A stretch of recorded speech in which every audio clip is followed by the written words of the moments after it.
والفجر وليال عشر والشفع والوتر والليل إذا يسر هل في ذلك قسم لذي حجر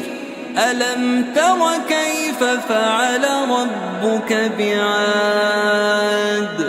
إرم ذات العماد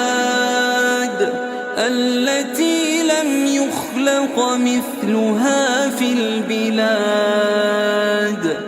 وثمود الذين جابوا الصخر بالواد وفرعون ذي الأوتاد الذين طغوا في البلاد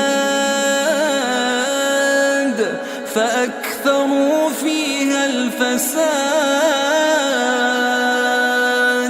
فصب عليهم ربك سوط عذاب إن ربك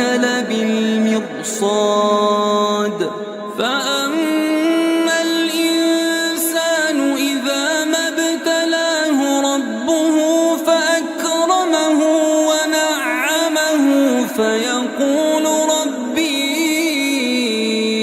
أكرمن وأما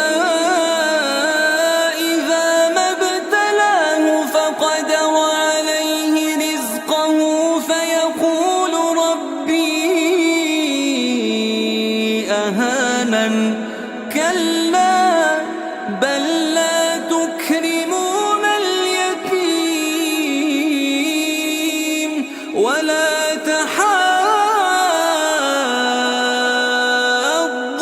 على طعام المسكين